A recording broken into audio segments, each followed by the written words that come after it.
He sat me down in the office I had designed, at the solid oak desk I had chosen, in the leather chair that still bore the faint impression of my own posture, after years of late nights and early mornings. Eva wand fauschen so sicking de join becain. He sat me down in the office I had designed of the solid oak desk and tuvan. The air, usually rich with the scent of aging barrels and distant fermentation, was suddenly sterile, thin. It smelled of corporate air freshener, a cloying lemon scent that was Miller's first and only contribution to the winery since my uncle's funeral last week. Miller, my cousin, leaned forward, his suit jacket straining at the shoulders. He had the soft, uncalloused hands of a man who had only ever lifted a pen to sign checks his father had earned. He tried for a sympathetic smile, a practiced, hollow gesture he must have learned in some business school seminar on compassionate offboarding. He said, Miller said, I want to thank you, Scarlett, for your loyal service. The words hung in the air like dust motes in a sunbeam, illuminated and irritating. Loyal service. It was the kind of phrase you use for a trusted old hound, not the woman who had single-handedly dragged this winery from a charming but bankrupt hobby into a vineyard that graced the pages of Wine Spectator and the cellars of collectors. For 15 years, I had poured my life into this soil, my sweat, my tears, my 20s, and most of my 30s. He continued, his voice dripping with a false sincerity that set my teeth on edge. Dad, Uncle Arthur, he was very fond of you. He saw you as a wonderful manager. But times change. We need to modernize the brand. We need to be more aggressive in the marketplace, more digital. I just watched him, my hands folded calmly on my lap. Inside, a quiet, cold fury was beginning to build, like a frost creeping up a window pane. I felt the heat of it on my neck, a slow, rising flush. He didn't notice. He was too absorbed in the sound of his own voice, in the performance of being the new man in charge. So, he said, puffing his chest out slightly, I'm bringing in a new general manager, a brilliant young woman named Tiffany. She has a master's in marketing from a top school, a real social media whiz. She's going to bring a fresh, youthful energy to Blackwood Ridge. I didn't blink. I had seen Tiffany earlier, a girl barely 25, taking selfies with the fermentation tanks, her high heels sinking into the gravel path I'd had laid a decade ago. Fresh energy. He slid a slim manila envelope across the polished surface of my desk. This is for you, a little something to help you transition. We've been very generous, considering. He gave me a look that was meant to be kind, but landed as pure condescension. It was a look that said, you should be grateful. I didn't need to open the envelope to know what was inside. A meager severance, a check that would amount to an insult, a fraction of the value I had generated for this company year after year. And he added, the final crushing blow of his little execution. I'll need you to stay on for the next 2 weeks, to train Tiffany, show her the ropes, you know, the operational stuff, so she can hit the ground running. He wanted me to personally hand over the keys to the kingdom I had built. He wanted me to smile and nod and teach my replacement how to do the job she was unqualified for, the job that was my life's work. He wanted me to dismantle my own legacy, piece by piece, for his convenience. He sat back then, a look of smug satisfaction on his face. He thought it was over. He thought he had handled it perfectly. He had been firm, but compassionate. He had secured his position, excised the old guard, and was ready to steer his father's ship.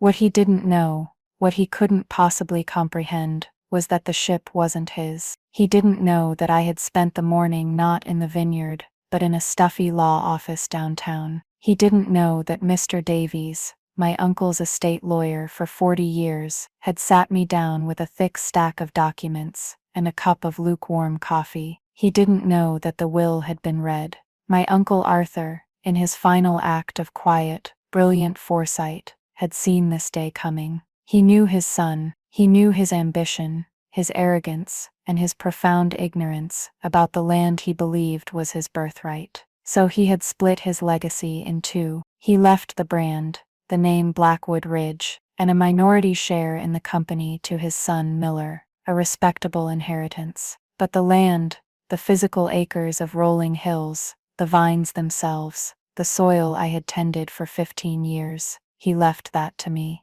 The winery, the buildings, the equipment, the barrels, the inventory. He left the operations, the actual heart and soul of the business, to me. He had made me the majority owner. I let the silence in the office stretch. I let Miller savor his victory for a few more seconds. I watched the self-satisfied smirk play on his lips. I let him believe he was a king deposing a courtier. Then I picked up my phone from the desk. I didn't look at him. I looked out the window, at the rows of vines stretching toward the horizon. My vines, my land. I dialed the number for Mr. Davies. He answered on the second ring. "Davies," he said, his voice a dry rustle of paper. I kept my own voice even, cool and professional, the same voice I used to negotiate with distributors and calm frantic vineyard hands during an early frost. "Mr. Davies," I said, "it's Scarlett. We're ready to proceed." Miller's smirk faltered. A flicker of confusion crossed his face. "Ready to proceed with what?" I continued, my eyes still fixed on the vineyard. "Please schedule a board meeting for tomorrow morning at 9. As the new majority owner, I have a few structural changes I'd like to discuss. I want to present my new vision for the company, and of course, I'll need to clarify my cousin's new, much smaller role in it." I hung up the phone and placed it gently back on the desk. The cloying lemon scent in the air was gone.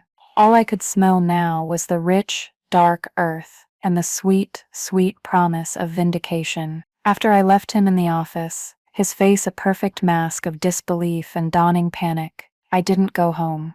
I couldn't. The small cottage at the edge of the property, the one my uncle had insisted I live in, suddenly felt like it was holding its breath.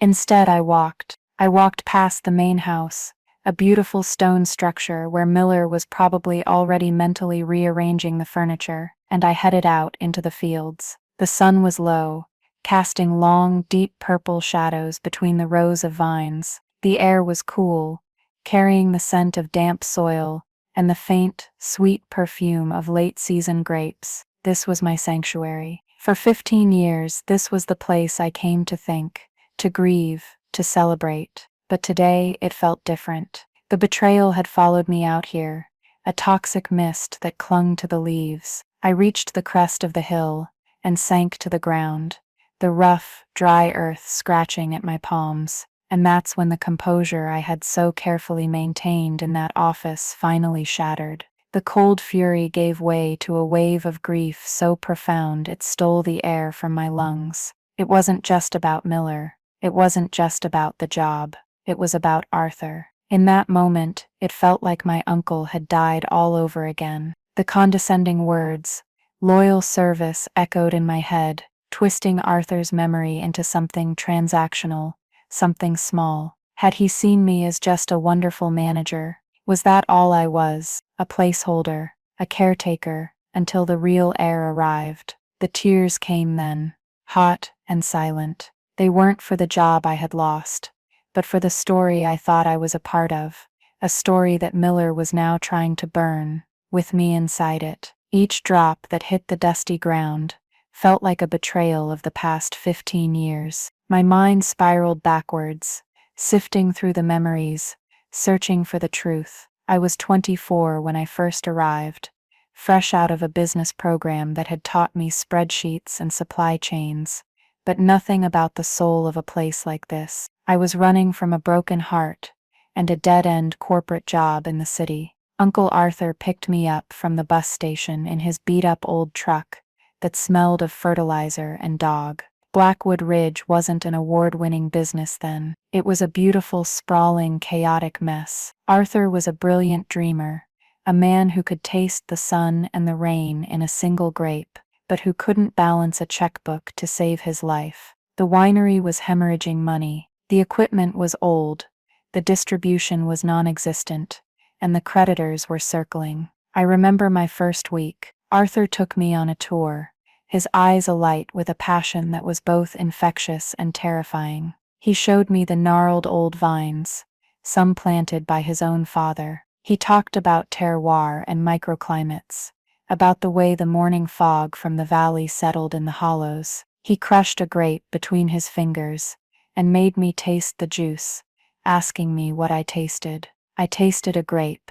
He tasted promise. That evening, sitting on the porch of the main house, he laid it all out. The debt, the mismanagement, the looming threat of foreclosure. Miller, who was off getting his fancy degree, wanted him to sell the land to developers. They'd turn these historic vineyards into a subdivision, with cul-de-sacs and names like Vineyard Estates. The thought made Arthur physically ill. He looked at me, his gaze clear and desperate. He said, "I know you're good with numbers, Scarlett. Your mother always said you had a good head on your shoulders. I need help. I need someone who understands that this isn't just a business, it's a legacy." And right there, I made him a promise. "I'll help you, Uncle Arthur. I'll fix it." I had no idea what I was doing, but I saw the terror in his eyes, and I knew I couldn't walk away. I traded my business suits for work boots, and my sensible heels for hands stained purple with grape juice. The first few years were a brutal education. I wasn't just in the office. I was in the fields alongside the vineyard hands, learning to prune, to graft, to recognize the subtle signs of disease on a leaf. I spent my nights in the library, devouring books on oenology and viticulture. I learned the chemistry of fermentation, the art of blending. Miller would visit on holidays, strolling through the winery in his clean, expensive shoes, a faint sneer on his face. He called it my pastoral phase. He'd watch me tasting wine from a thief, straight from the barrel, and ask if I was ever going to get a real job. He never once offered to help. He never asked about the soil, about the harvest, about the delicate balance of work and weather that defined our lives. To him, this was all just dirt. The breakthrough came in my 5th year. We were on the verge of finally turning a profit, but we needed something more. We needed an identity. We needed a wine that would make people notice. I spent a winter experimenting, blending different varietals from our oldest blocks of vines. Arthur would come and sit with me in the cold cellar, tasting my experiments, sometimes just shaking his head, sometimes offering a quiet word of encouragement. Finally, I hit it. A blend that was bold but elegant, complex but balanced. It tasted like the place itself. It tasted of sun and stone and fog. Arthur took one sip.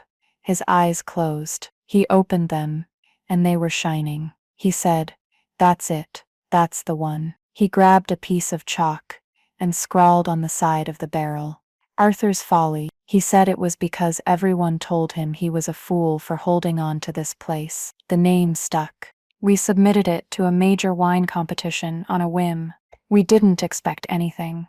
Then the call came. We had won, not just a medal but best in show. It was unbelievable. It changed everything. Suddenly, distributors were calling. Critics were showing up. The name Blackwood Ridge started to mean something. I remember the celebration we had. The entire team was there.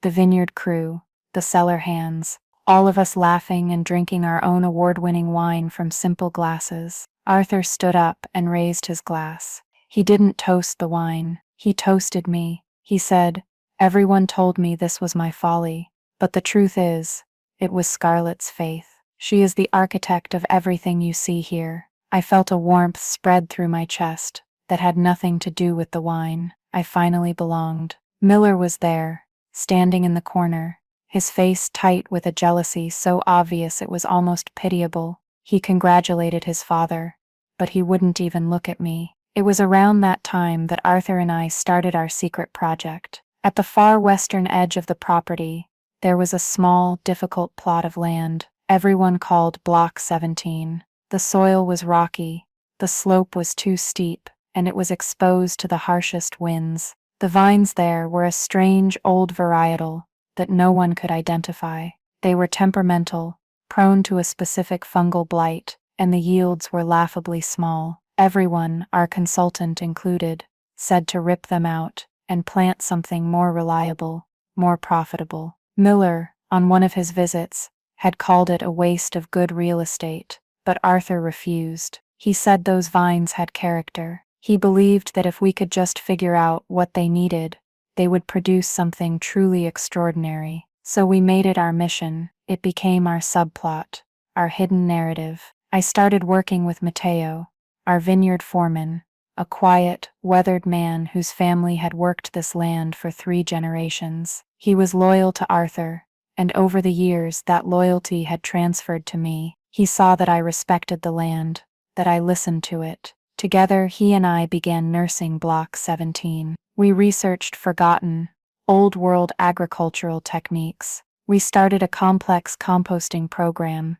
tailored specifically to its soil chemistry. We spent hours, just the 2 of us, tending to each vine by hand. It was an act of faith, a shared secret between me, Arthur, and Matteo. It was a long-term investment that had no guarantee of a payoff. It was, in many ways, the purest expression of what the winery was meant to be. Then, about 2 years ago, Arthur started to decline. It began subtly, a forgotten name, a stumble on the porch steps. The illness progressed quickly, stealing the brilliant man I knew and leaving a frail, confused version of him behind. Those were the hardest days. I effectively ran everything, while also helping to care for him. Miller's visits became more frequent, but not to see his father. He came to talk business. He'd pull me aside, his voice low and urgent, asking about profit margins, asset valuations, and potential buyers. He saw his father's decline,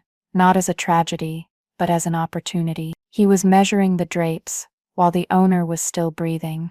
During his more lucid moments, Arthur and I would talk. He knew he was fading. One afternoon, as we sat on the porch watching the sun set over the hills, he grabbed my hand. His grip was surprisingly strong. He looked me straight in the eye. "This land knows you, Scarlett," he said, his voice raspy but clear. "It trusts you. The vines, they know your hands. Don't ever let anyone tell you this isn't yours." He squeezed my hand. "I've made arrangements to protect the legacy, to protect you." I thought he meant he'd put in a good word for me with Miller. I thought he was just reassuring me that I'd have a place here. I never imagined what he had truly done. My promise to him shifted. It was no longer about fixing the business. It was about protecting it from his own son. Standing there on that hill, the memories swirling around me, the initial sting of betrayal began to cool and harden into something else.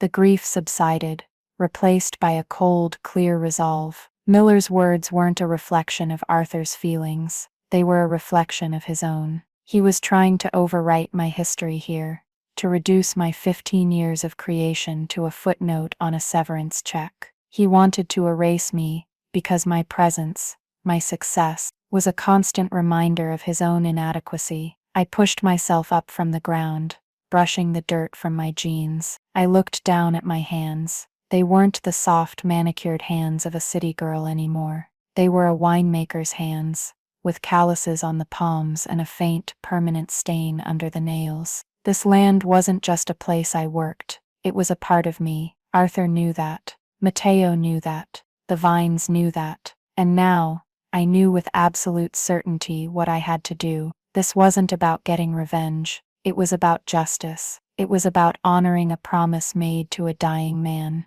It was about protecting a legacy. My legacy. I turned and walked back toward the house, my steps sure and steady. The time for tears was over. The time for strategy had begun. The next morning, I woke before dawn, a habit forged over 15 years of checking vines for frost. But today there was no fog of sleep in my mind, only a crystalline clarity. The path forward was no longer a question.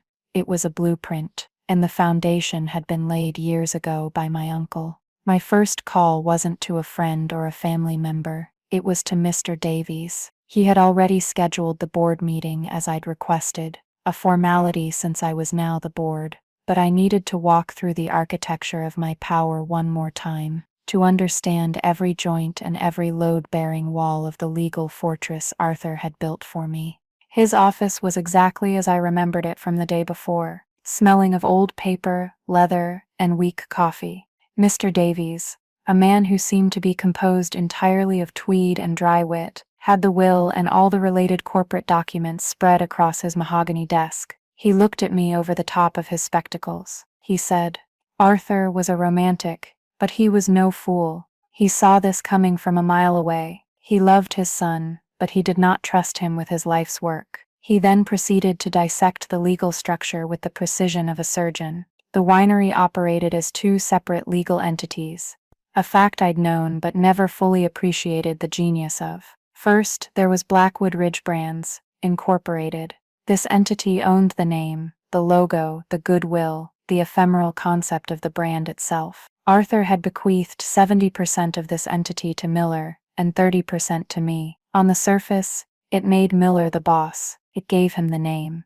But the second entity was the key. It was a holding company called AV Land Holdings, LLC. The AV stood for Arthur Vale, my uncle's full name. This LLC owned everything tangible, the hundreds of acres of prime vineyard real estate, the winery building, the tasting room, the bottling line, the tractors, the fermentation tanks, the cellar full of aging wine, and crucially, the employment contracts for every single person who worked there, from Mateo down to the part-time tasting room staff. Arthur had left 100% of AV Land Holdings LLC to me. Mr. Davies tapped a clause in the document with his pen, and here, he said, is the master stroke. There was no formal long-term lease agreement between the two companies. For years, the holding company had allowed the brand to use its land and assets based on a simple at-will understanding.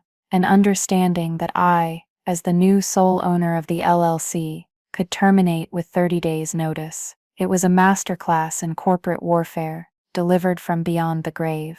Miller owned the theater, but I owned the stage, the actors, the script, and the building itself. He had a famous play with nowhere to perform it. The sheer beautiful, brutal elegance of it made me smile for the first time in days. "This is a bit of a legal tangle, Mr. Davies noted, a deliberate understatement. Separating a brand from its physical production is messy. Someone might argue in court that the two are intrinsically linked, that the value of the brand is dependent on the specific terroir. It's a plausible argument." I nodded. That was the plausible inaccuracies I knew would be the linchpin. It wasn't an ironclad, unassailable position.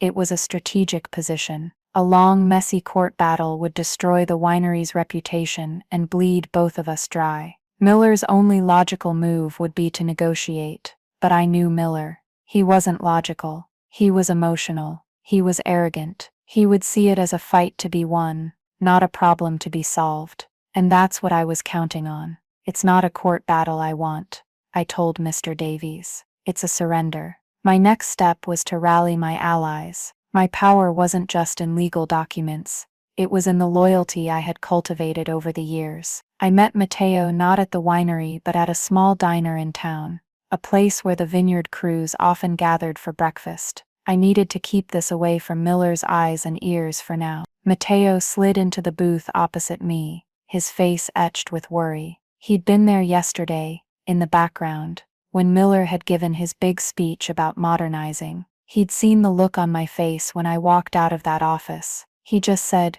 "You tell me what to do, Scarlett. The men are with you. We work for the land.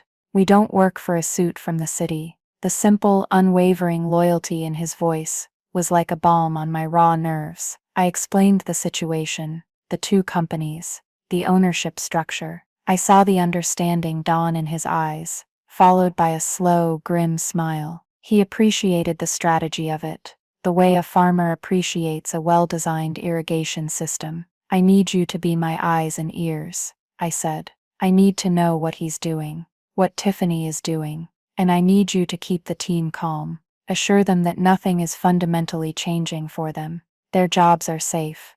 Their boss is just, well, their boss is still me." He nodded. "Already," he said, "they are making a mess. This Tiffany, she walked through the cellar yesterday. She said the barrels looked too rustic and asked if we could paint them white to brighten up the space for Instagram." Mateo said it with a completely straight face, but I could see the horror in his eyes. I almost laughed. It was more perfect than anything I could have invented. "He's bringing in consultants today," Matteo added, to assess the brand synergy and optimize the customer journey. They are talking about putting QR codes on the bottles that link to a TikTok video. It was a caricature of everything Arthur had despised, a soulless, shallow marketing veneer plastered over a product of substance and history. And Block 17? I asked, my voice dropping lower. Matteo's expression softened.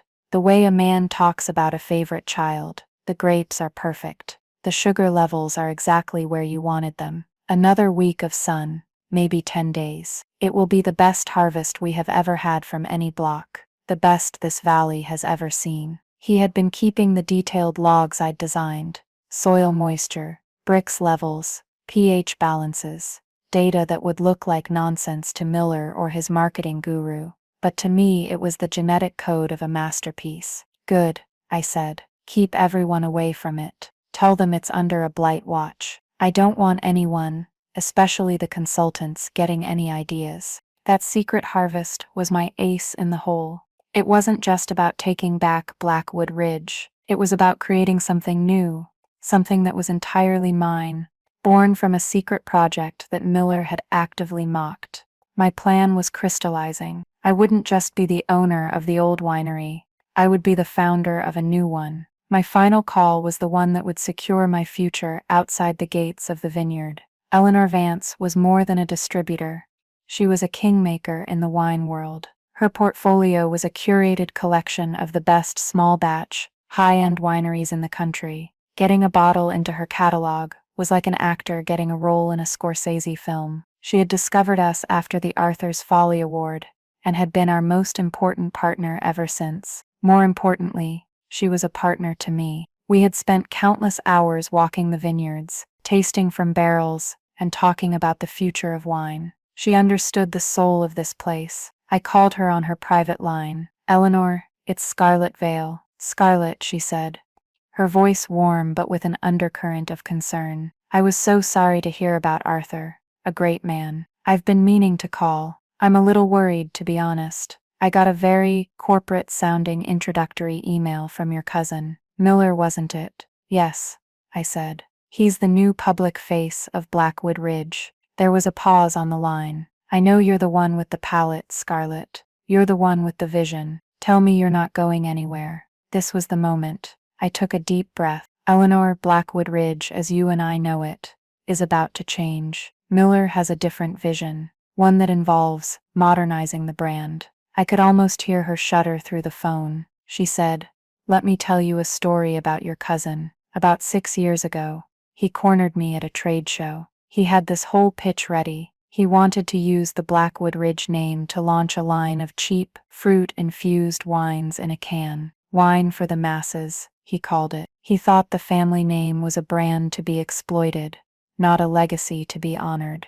I told him I'd sooner stock cooking sherry. The confirmation was validating, a final piece of the puzzle clicking into place. She already knew who he was, so I told her my plan, not the whole messy legal battle, but the outcome. I'm starting something new, Eleanor, on the same land with the same team, my team. I'm launching my own label. It will be built on the principles Arthur and I believed in, small batch, high quality, and authentic. And I have something special for the first vintage, something no one has ever tasted before. She didn't hesitate. She didn't need to see a business plan or a marketing deck. Her trust wasn't in a brand.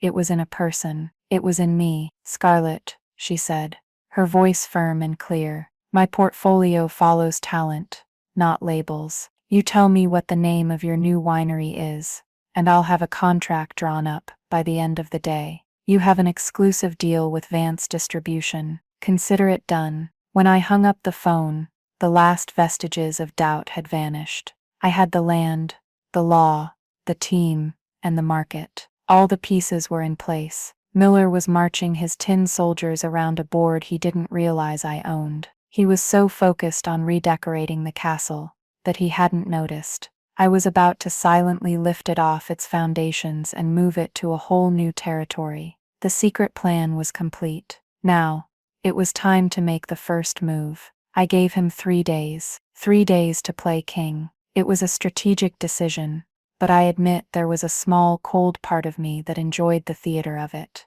I wanted him to get comfortable. I wanted him to fully inhabit the role of the visionary new leader before I pulled the chair out from under him. From my cottage, I could see the lights on late in the main house. I could see strange cars coming and going, consultants, designers, the fresh energy he was so proud of. Matteo was my source, a loyal field marshal, reporting from behind enemy lines. His texts were brief and brutal. Tiffany had tried to organize a team-building synergy session, where everyone had to share their brand story. Most of the vineyard crew, men who had been working this land since before she was born, just stared at her blankly until she gave up. Miller had hosted a wine tasting for some local influencers, pouring them our best reserve vintages, wines that I had personally blended and aged, while talking about his exciting new content-driven direction. Matteo said he'd described the complex,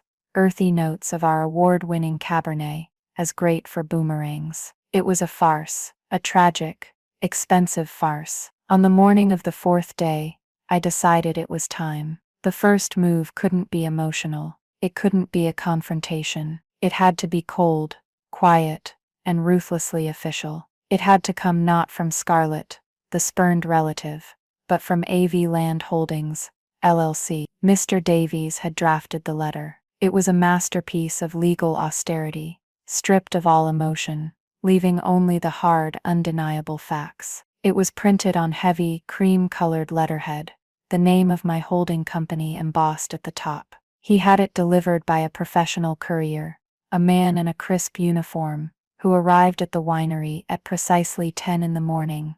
During the all-hands meeting, Miller had called to unveil the new Blackwood Ridge logo. Matteo told me about the scene later, his voice low and steady over the phone. He said Miller was up at the front of the tasting room, a massive screen behind him showing a hideous new logo. It was the old, elegant tree emblem, but now it was rendered in neon pink and surrounded by a bubbly, generic font. Heffany was beside him, clapping enthusiastically. The rest of the team looked on in a state of stunned, silent horror. The courier walked in, professionally oblivious to the corporate pep rally, and handed the sealed envelope directly to Miller. Miller, annoyed by the interruption, took it with a dismissive wave. He clearly thought it was a bill, an invoice, something for an underling to handle. He slid it open with his thumb, his attention still half on his presentation. Matteo said you could track the exact moment the words registered. First, a flicker of confusion. He read the first paragraph again. His smug smile faltered, then vanished completely. The blood drained from his face, leaving his skin a pasty, sick-looking gray. He looked up from the letter, his eyes wide, scanning the room as if searching for an explanation. He looked at Tiffany, at the blank faces of the vineyard crew, and finally his eyes met Matteo's. Matteo just gave him a slow, deliberate nod. The letter was simple. It stated, in no uncertain terms, that AV Land Holdings, LLC, the sole owner of the land, property, and physical assets at the address of the winery, was exercising its right to terminate the informal at-will land use agreement with Blackwood Ridge Brands, Incorporated. Per state law, Blackwood Ridge Brands had 30 days to vacate the premises. The second paragraph was even more devastating. It stated that all agricultural and production activities on the property would now be under the direct and exclusive control of AV Land Holdings. Effective immediately, the production of any and all products under the Blackwood Ridge brand name was to cease. All grapes, whether on the vine or harvested, all wine in barrels or tanks, and all bottled inventory on site were the legal property of the holding company. It was a quiet, paper-based coup d'etat.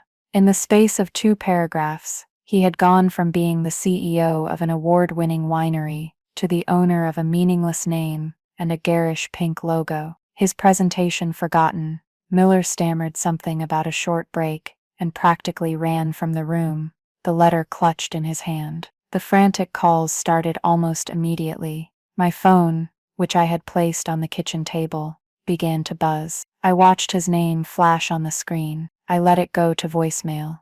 It buzzed again and again. Then the text started.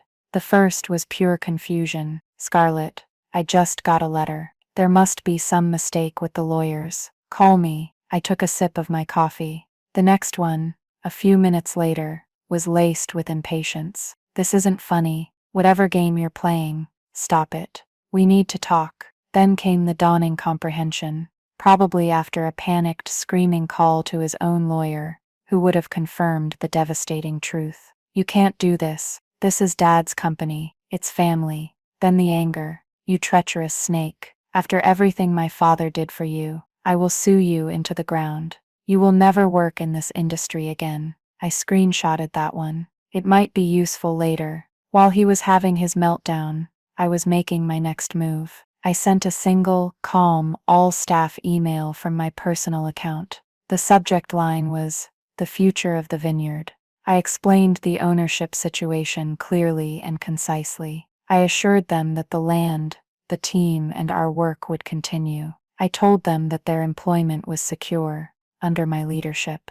I ended it by saying, Arthur's legacy is not a brand name. It is in the soil, in the wine, and in the hands of the people who work here. I am honored to continue that legacy with you. Miller, in his panic, made a fatal error. He called his own emergency meeting with the remaining staff in the tasting room. He tried to rally them. He tried to paint me as the villain, a bitter, vengeful employee trying to destroy the company out of spite. He told them I was lying, that this was a legal tactic, and that he would protect them. He promised them bonuses, promotions, anything he could think of. He asked them to stand with him, to fight for the future of Blackwood Ridge. The room was silent. Then Matteo, who had positioned himself at the back, spoke. His voice wasn't loud, but it cut through the tense air like a sharpened pruning shear. I have worked this land for 40 years, he said. My father worked it before me. We don't work for a logo. We don't work for a marketing plan. We work for the vineyard. Arthur understood that. Scarlett understands that. He looked around at the faces of his crew, men and women he had known his entire life. Our loyalty is to the wine, and the wine belongs to Scarlett. It was a declaration of independence. The cellar master, a quiet man named Lewis, whom I had hired 12 years ago, nodded in agreement. The legacy is in the barrels, he said, and the barrels are hers. One by one, the core of the company, the people who actually made the wine, the people who were the living soul of the operation, voiced their allegiance. Not to Miller, not to Blackwood Ridge, but to me. Tiffany, the marketing whiz, just stood by the logo screen, looking utterly terrified, like a tourist who had wandered into the middle of a family feud. Miller stood there, utterly alone, in the center of the tasting room he no longer controlled. He had lost his land, his inventory, his team, and his dignity, all in the space of a few hours. And I hadn't even had to raise my voice. The silent takeover was complete. The noise of his panic was drowned out by the quiet, steady hum of loyalty and the rustle of a single, powerful piece of paper. The 48 hours that followed Miller's failed rally were a masterclass in controlled demolition. While he was scrambling, trying to find a legal foothold on ground that was quickly turning to quicksand, I was building. My weapon of choice was not a lawsuit, but a series of quiet, devastatingly effective communications. Mr. Davies's office became my war room. We drafted a second set of letters, not for Miller, but for our network of distributors and key clients. This was the move that would take the conflict from an internal power struggle to a public execution of the Blackwood Ridge brand. The letter was a model of professional grace and strategic precision. It calmly announced an ownership transition at the vineyard. It expressed deep gratitude for their years of partnership with Blackwood Ridge. Then it delivered the killing blow due to this transition.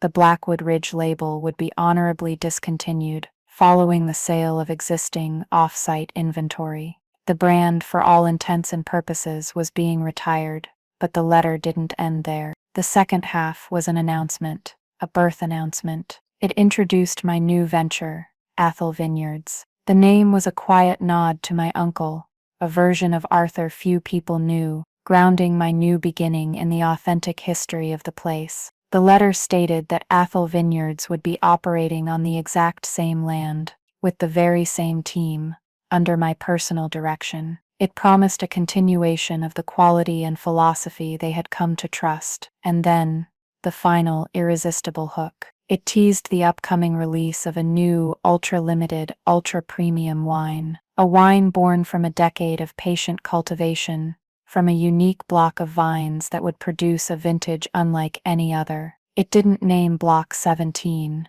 but for connoisseurs like Eleanor Vance, the mystery was more tantalizing than any fact would be. It promised exclusivity. It promised a story. We sent the email to our entire distribution list at 9 in the morning.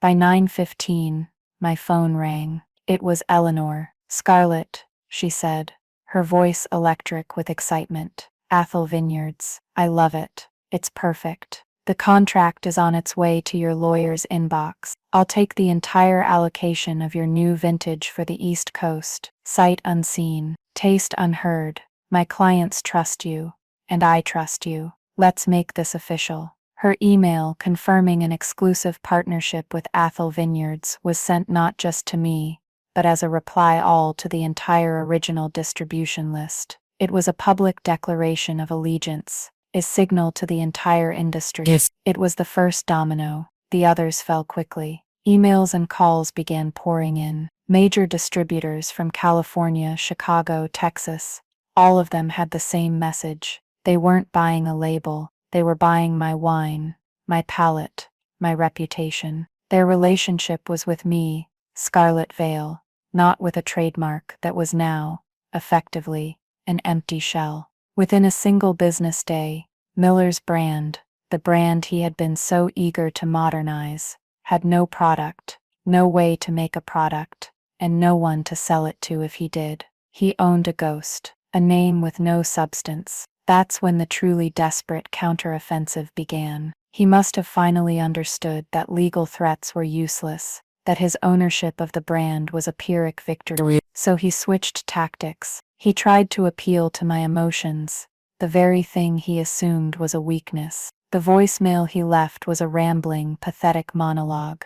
It was a jarring mix of pleading and entitlement. He started by offering me my job back, my old job, as general manager of his company. The arrogance was breathtaking. He then generously offered me a partnership, a 50-50 split of Blackwood Ridge brands. He said, "We can work together, Scarlett. Keep it in the family. It's what Dad would have wanted." The debatable logic of it all was staggering. Why now? Why not 2 weeks ago? Why not a year ago? The answer was simple. He hadn't seen me as a potential partner then. He'd seen me as furniture. He wasn't offering a partnership out of respect. He was offering it out of sheer terror, because he had no other move left on the board. His appeal to what Dad would have wanted was the most galling part. My uncle had made his wishes perfectly clear in his will. He had wanted me in charge. I listened to the entire message, my face impassive. The desperation in his voice was a sad, hollow sound. It didn't bring me joy.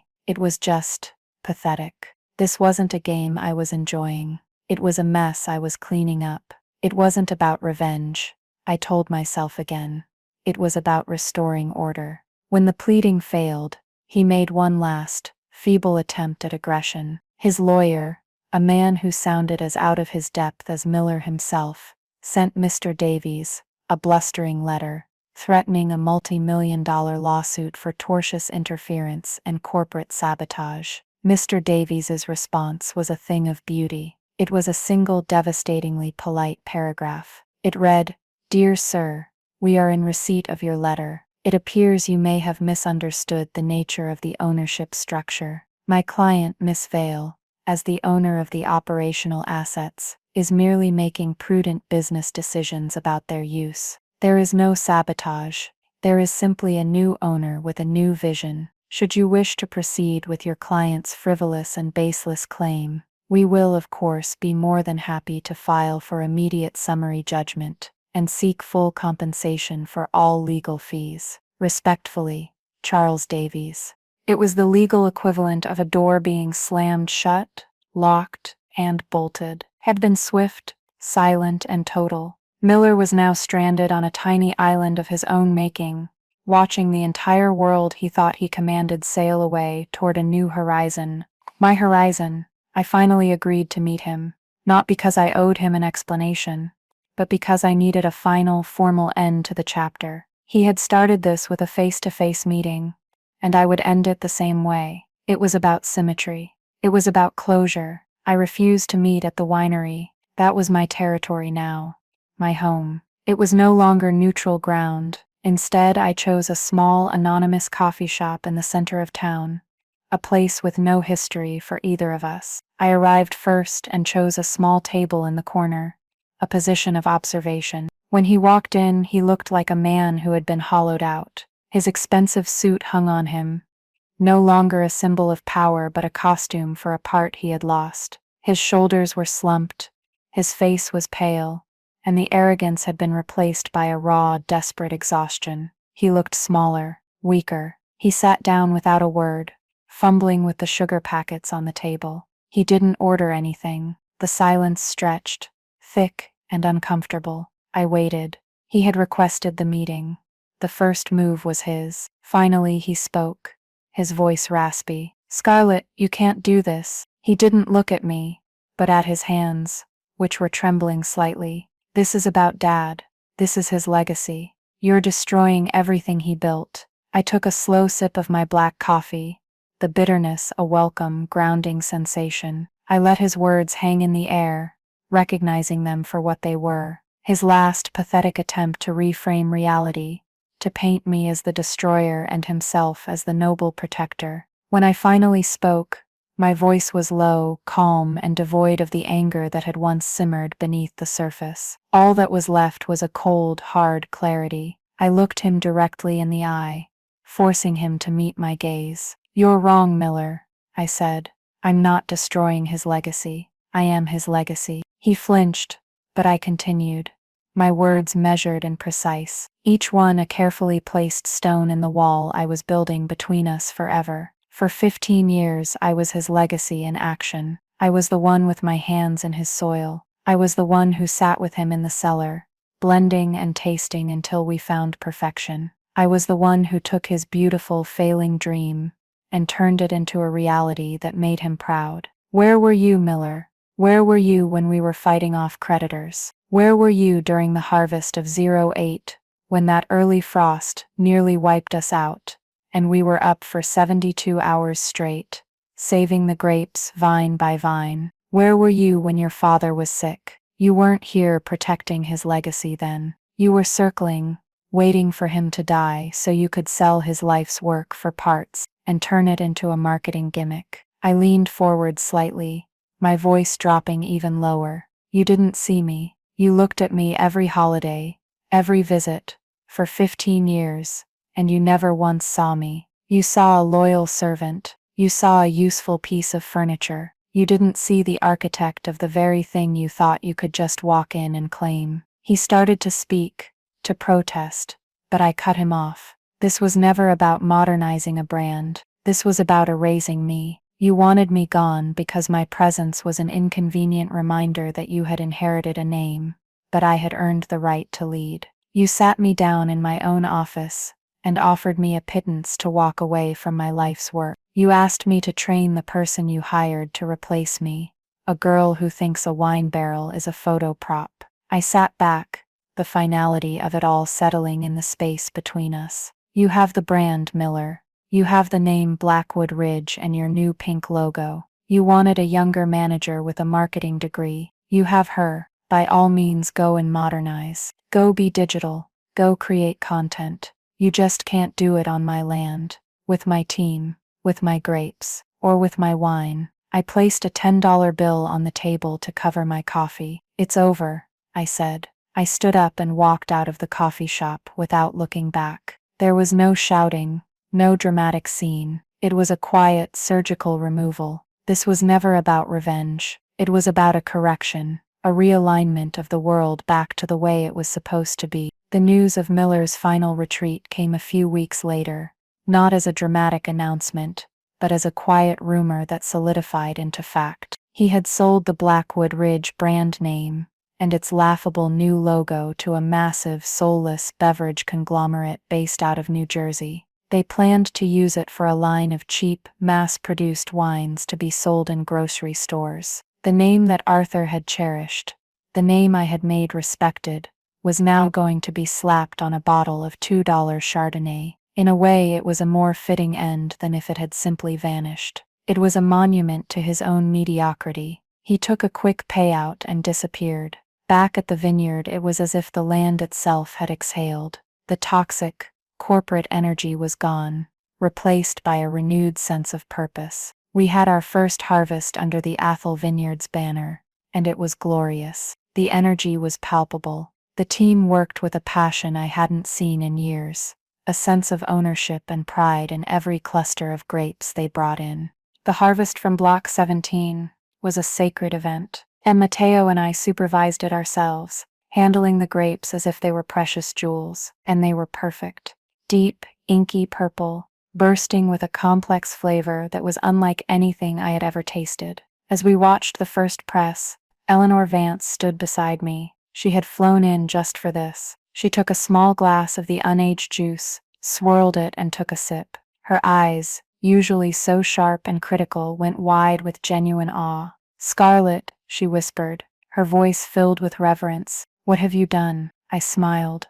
A real, unburdened smile. I said, "I listened to the land." The new reality was taking root. My new reality. Months later, the first bottles of the Block 17 vintage were ready for labeling. I had agonized over the name for weeks. I'd considered something that spoke of revenge or victory, but that felt small, reactionary. This wine wasn't an answer to Miller. It was a tribute to Arthur. I called it Arthur's Inheritance. I stood in the bottling room, the air humming with the rhythmic clink of glass. I picked up one of the finished bottles. The label was simple, elegant, cream-colored paper, a deep burgundy font. It said Arthur's Inheritance, 2023 vintage, and below that, in small perfect script, it didn't say produced by Athol Vineyards. It said, a Scarlet Vale creation.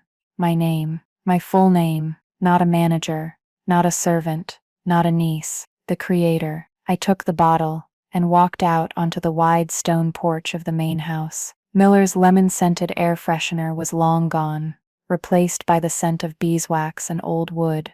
This was my house now, my home. I looked out over the rolling hills, the rows of vines bathed in the golden light of the late afternoon. My vines, my land, my company. For so long, I had been the silent architect, building a kingdom for someone else. Now, I was finally the queen. The silence wasn't a weakness anymore. It was peace. It was power. It was the quiet confidence of a woman who had finally, completely, come home. I know what some of you might be thinking. You might be thinking this was a story about revenge, about getting even with a cousin who wronged me, and I understand why it looks that way. The world loves a good story of a villain getting their just deserts. But if you've really been listening, I hope you see it was never about that. Revenge is a hot, messy, emotional thing. It's about tearing something down. What I did was about building something up. This was about value. For 15 years, my value was invisible to the one person who was supposed to see it.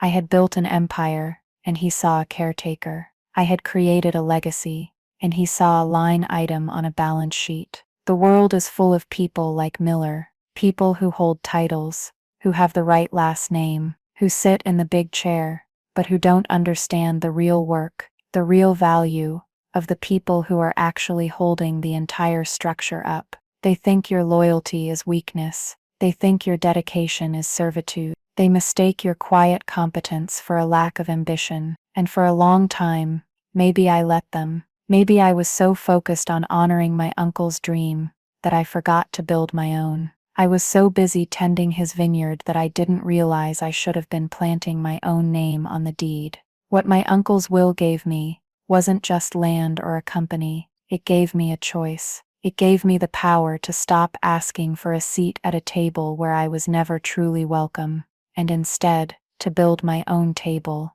in my own house. The most powerful move I made wasn't firing my cousin or taking the company. It was the quiet, patient, 15 years of work. It was the relationships I built with my team, the trust I earned from my clients, the deep, unshakable knowledge of my craft that I cultivated in secret. That was my real weapon. The will was just the key that finally unlocked the armory. My story is about a winery, but it could be about an accounting firm, a tech startup, a hospital, a restaurant. It's for anyone out there who feels invisible in their own life's work, anyone who has had their ideas stolen, their contributions erased, or their value dismissed. Your work, your passion, your expertise, that is your power. Don't ever let anyone else define its worth. Sometimes the most powerful thing you can do is to stop fighting for recognition in a system that is designed to overlook you,